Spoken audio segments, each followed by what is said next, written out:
Everybody, this is Blake here. I'm reviewing Ted, the directing debut of Seth MacFarlane, who of course is the creator of Family Guy. Now this is once again a very difficult movie to review. How do I review a comedy without just saying it's funny or it's not funny? I guess I have to try though, so bear with me. Seth MacFarlane is somebody who I do think is talented, but at the same time, I feel there's something really self-important about him. With Family Guy, I used to really love that show. I thought the first few seasons were great. They were funny, but they also had heart, but they balanced it well so the tone never became too bipolar. The dialogue was really good. The characters were really interesting, and I used to watch those episodes over and over again. But once it was uncanceled and it came back, I could never just really find its stride. I feel that Seth MacFarlane got way too much creative control, so it seemed like the running gags were just overused. The gross out gags became just too disgusting, and it became very, well, I guess self-important.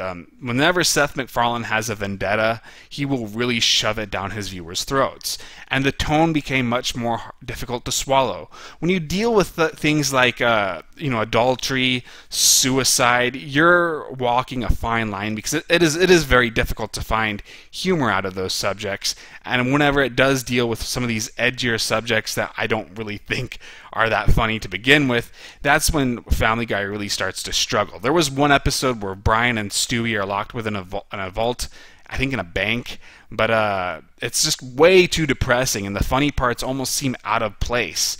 So that's my main problem with Family Guy. I think it ran out of steam quite some time ago, but even though I say this, there are still some episodes I like and some funny moments, but for the most part I watch it infrequently now, and I could never really get into Seth MacFarlane's other stuff like American Dad or The Cleveland Show. I'm sure they're both decent shows, but I could just never really get into the habit of watching them. So how does Ted work out? Because even if you like Family Guy, there is a big difference between working on the big screen and the small screen. Well, first off, it is a pretty formulaic film. You know, if you've seen like That's My Boy, or in fact actually all of Adam Sandler's movies seems to go by this in some way, shape, or form. But it's the same type of movie where you have a relatively straight character who's forced to interact with a crazy character. Usually they're a friend or a relative, and the crazy character and him, at first they clash, but then they bond, and eventually this gets in the way with the straight character's either his love life or his job. So it ends up they have a big fight, and the straight character kicks them out, and the crazy character has to redeem themselves at the end, and it ends happily ever after. But this film does occasionally have a few tweaks on that. It's not completely bound to that structure, but overall, I don't really care too much about that as long as the movie is funny. And this movie is funny, but there is some downtime. Usually with these movies, they don't start getting more dramatic until the end, during the climax where they have to fight the villain or they have to win back the girl, whatever it is. That's when it starts becoming a little bit more tear-jerking. And this film, it occasionally will break that up to where it can be tear-jerking earlier on, but for the most part, it's okay because these scenes are short and then the funny parts come back and it's really good. What kind of comedy does this have? Well, for one, Seth MacFarlane goes back to using just really good dialogue. I thought Family Guy was at its best when it relied on its really good dialogue. Instead, I think later episodes became more visual with its gags. And this film, it has some really good lines, and the actors deliver them so sincerely that it's not too forced. You kind of feel that, yeah, this is what these people would say. And there's a lot of nostalgic humor. Now, this is something that could really drive people away. With Family Guy, there's a lot of random obscure references that people aren't going to get, or at least a lot of people aren't going to get. Here, whenever they do some sort of reference, there's a context to it, so you always know what they're talking about, even if you aren't familiar with the source material. For example, this movie really references Flash Gordon quite a bit. That I think it was the 80s movie that's kind of a cult classic now.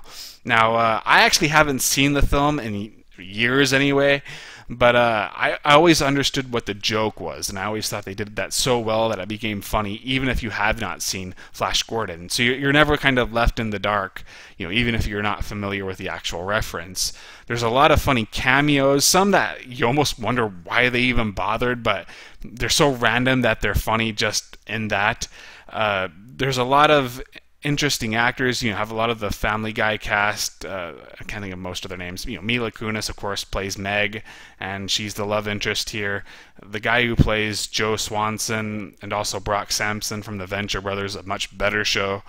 He's here, and you'll recognize a lot of the voices or a lot of the faces, and everybody is pretty funny within their limited screen time. But for the most part, the movie never loses focus of being about Ted and Mark Wahlberg's character. Now, Mark Wahlberg, I really think he should focus more on comedy, because it is always funny to me just watching him being funny.